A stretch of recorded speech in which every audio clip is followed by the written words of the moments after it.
My job is not to assist people in making decisions nor make recommendations. My job is to give them the awareness, the insight, and some experience, and some perhaps multiple perspectives and multiple experiences of different choices, and then walk away.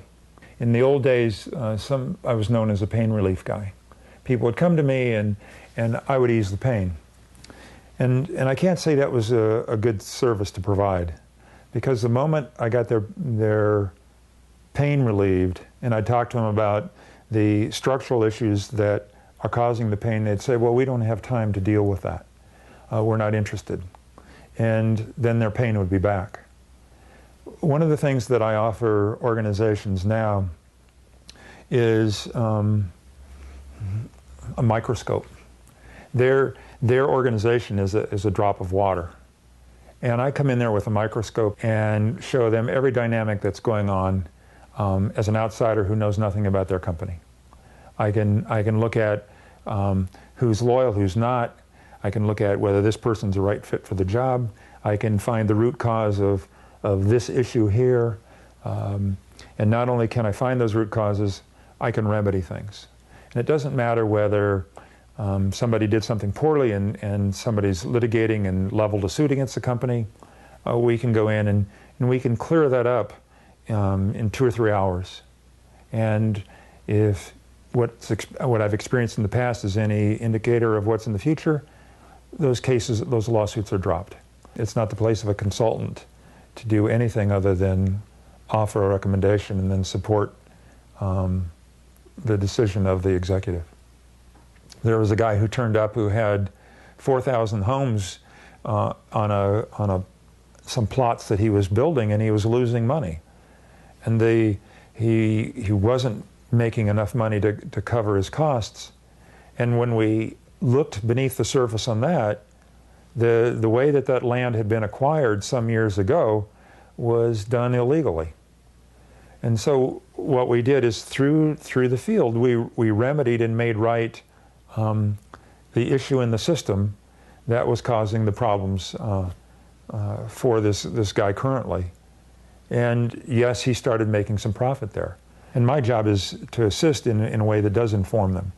For example, one of the processes I use, I ask people to mark a space on the floor, for example, a timeline from now through the near term and into the future, or longer term.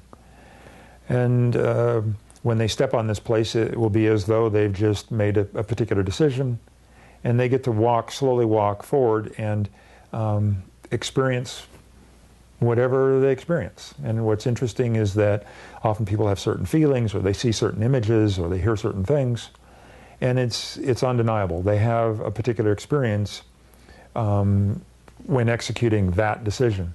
I may have them step on another place on the floor and lay out another decision. And then they step into that reality, into the now, and then begin slowly walking that. And I have them be mindful of what they see, hear, and feel, and they have another experience. And we can look at as many of those kinds of options as are necessary. And people have experiences of what are the consequences of having made a particular choice. And it's a rich data gathering process. It's a great decision tool as far as what choices the executive chooses or the manager chooses. That's up to them. I will assist them in getting multiple points of view, multiple perspectives, to experience and have different awarenesses about the consequences of choices, and then I back away and simply am there to give clarity or answer questions. Many people come back and they're absolutely clear because they literally experience the consequences of their decision, whether it's to their liking or not to their liking. And they gather data of what it's like if they act or if they don't act.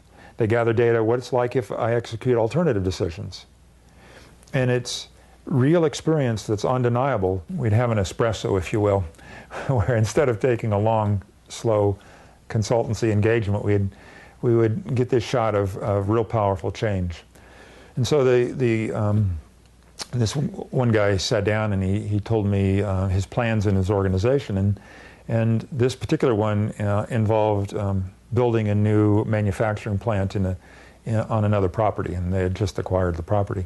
We looked at, we did a full diagnosis of his organization and all the circumstances going on kind of behind the scenes, and then we looked at this new manufacturing plant that he had already had architects and engineers setting up, and they had purchased a piece of property.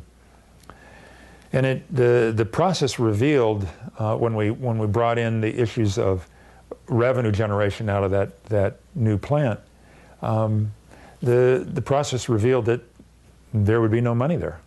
That were he instead to make some changes to with his existing physical plant, and some issues that were yet to be resolved, when those were remedied, which we were able to do within that 4-hour block, the guy realized that investing the millions of dollars in the new plant would be sunk costs. And they're non-recoverable. And so what I learned months later is that guy resolved not to build a new plant, and that things were better in his existing plant.